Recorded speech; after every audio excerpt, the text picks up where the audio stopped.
दोस्तों नमस्कार, स्वागत है आप सभी का। एक बार फिर से चले जानते हैं बिहार की ताजा खबरों को। लेकिन उससे पहले अगर आपने अभी तक इस चैनल को सब्सक्राइब नहीं किया तो सब्सक्राइब कर लें, जिससे कि आपको बिहार की ताजा खबर रोजाना मिलती रहे। सबसे पहली और बड़ी खबर, बिहार में पढ़ाई के नाम पर प्राइवेट स्कूलों की लूट की दुकान पर लगा ताला। सीबीएसई ने कहा कि ड्रेस और किताबें बेची तो मान्यता रद्द कर देंगे। पिछले कुछ सालों में प्राइवेट स्कूलों में ड्रेस और किताबों की खरीदी के लिए जिस तरह छात्रों को प्रताड़ित किया जा रहा, यह किसी से छिपा नहीं है। जितना बड़ा स्कूल, उन स्कूलों के पढ़ाई का खर्च उतना ही अधिक, जिनका एक बड़ा हिस्सा ड्रेस और किताबों पर खर्च कराया जाता था। साथ ही बच्चों के पेरेंट्स को मजबूर किया जाता था कि वो यह सारी चीजें या तो स्कूल से या फिर स्कूल के द्वारा तय किए गए एक दुकान से ही खरीदें। देश भर में चल रहे इन जैसे स्कूलों के कमाई के धंधे को रोकने के लिए अब सीबीएसई ने बड़ा कदम उठाया है। सीबीएसई के द्वारा पटना सहित देश भर के सभी प्राइवेट स्कूलों को एक आदेश जारी किया गया, जिसमें कहा गया है कि स्कूल कैंपस में ना तो स्कूल ड्रेस बेच पाएंगे और ना ही कॉपी किताब। बड़ी खबर, बिहार में चल रहा बड़ा खेल ईसाई मिशनरियों के निशाने पर है गरीब हिंदू। बिहार के सीमावर्ती जिले सीतामढ़ी शिवहर में सक्रिय धर्मांतरण गिरोह के सदस्यों के सक्रियता के कारण स्थिति तनावपूर्ण है।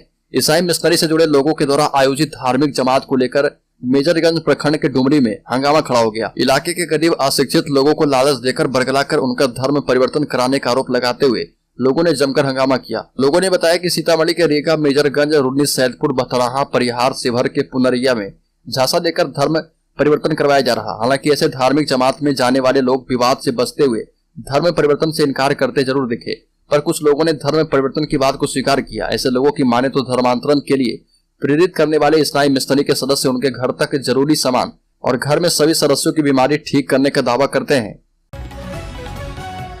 आशुतोष शाही हत्याकांड मामले में कुख्यात मंटू शर्मा और शूटर गोविंद का खुलासा। इन दोनों ने कहा कि हम नहीं मारते तो वो हमें मार देता।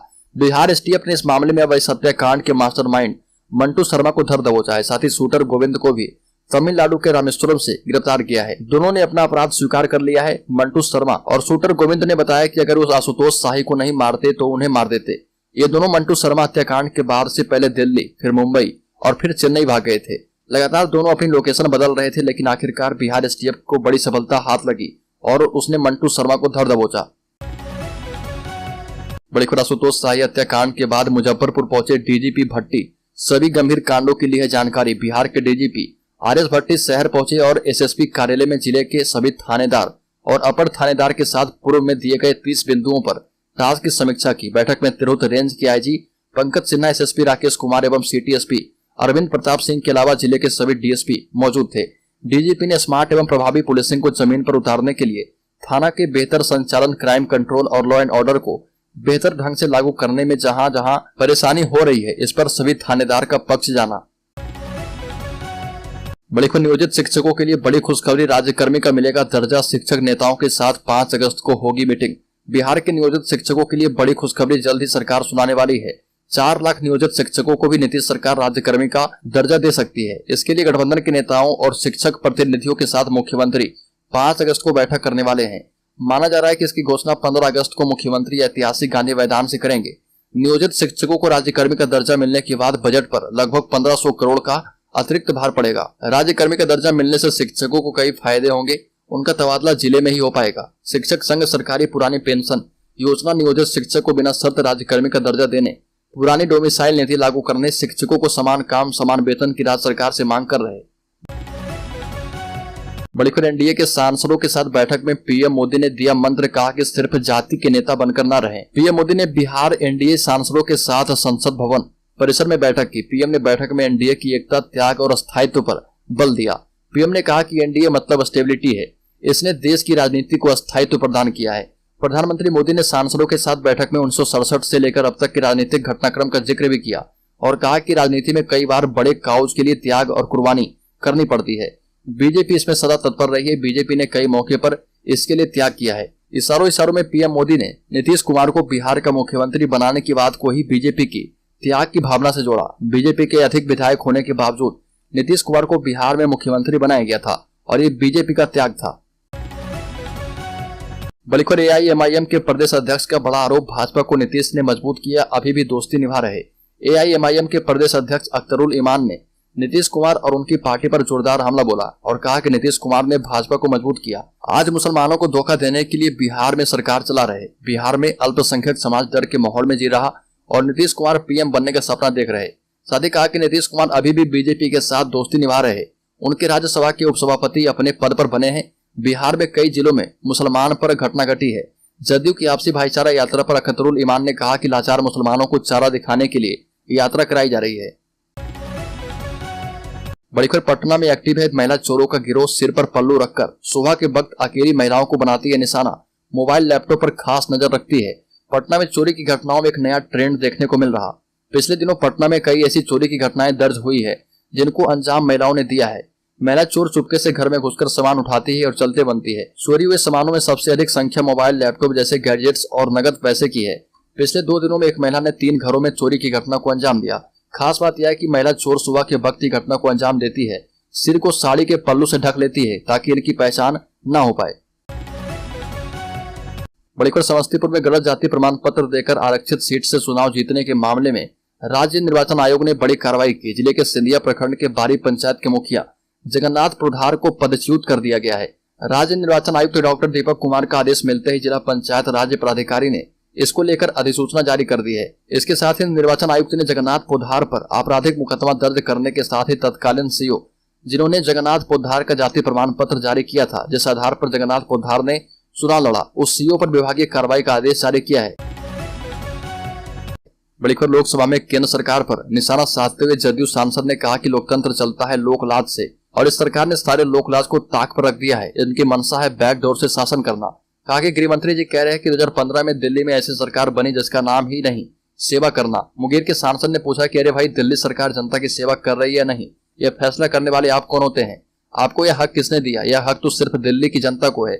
ललन सिंह ने कहा कि दिल्ली में लोकतांत्रिक बहुमत से चुनी हुई सरकार का गला घोटकर पिछले दरवाजे से दिल्ली वासियों पर शासन करने के उद्देश्य से यह अध्यादेश केंद्र सरकार ने लाया है।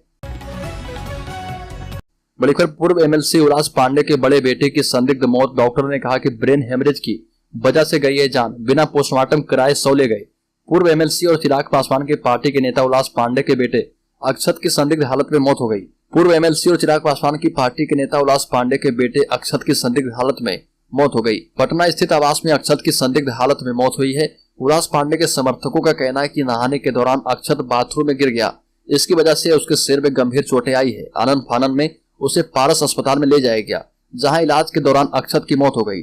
डॉक्टरों ने मौत की वजह ब्रेन हेमरेज बताया है। हालांकि उल्लास पांडे के बेटे की मौत को लेकर कुछ और भी चर्चा है।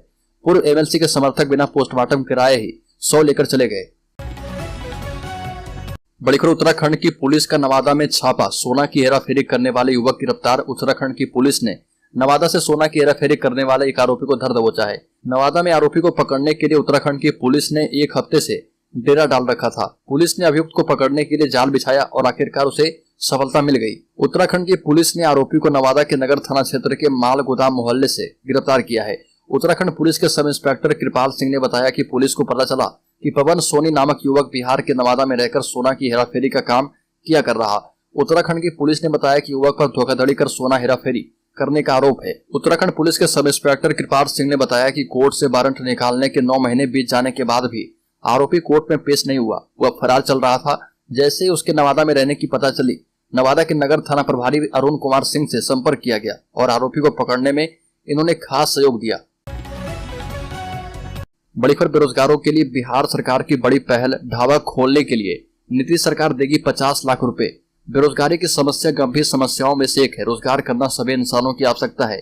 कुछ लोग नौकरी में चले जाते हैं, वहीं बहुत से लोग इससे वंचित रह जाते हैं। वहीं बिहार पर्यटन विभाग ने पश्चिम बंगाल, उत्तर प्रदेश, झारखंड के रास्ते बिहार में प्रवेश करते ही सड़क के किनारे लग्जरी ढाबा होटल खोलने की योजना बनाई है। यह ढाबे होटल रेस्टोरेंट में सुविधा युक्त होगा। इसमें पार्किंग, बाथरूम के साथ सभी मूलभूत सुविधाएं उपलब्ध होगी।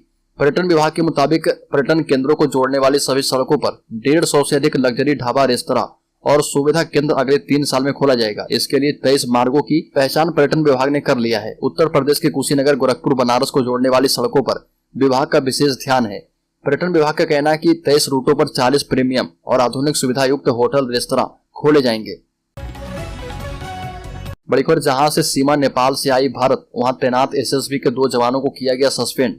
पाकिस्तान से भारत आई सीमा इन दिनों खूब चर्चा में बनी है। हर रोज उसको लेकर नए खुलासे हो रहे। भारतीय जांच एजेंसियां अभी इसको लेकर जांच कर रही है और जब तक उसे क्लीन चिट नहीं मिल जाती तब तक उसके भविष्य को लेकर कुछ कहा नहीं जा सकता है। उसे वापस पाकिस्तान भी भेजा जा सकता है। उसे यहाँ सचिन के साथ रहने की अनुमति भी दी जा सकती है। हालांकि इसी बीच सीमा की वजह से एसएसबी के 2 जवानों को सस्पेंड कर दिया गया है।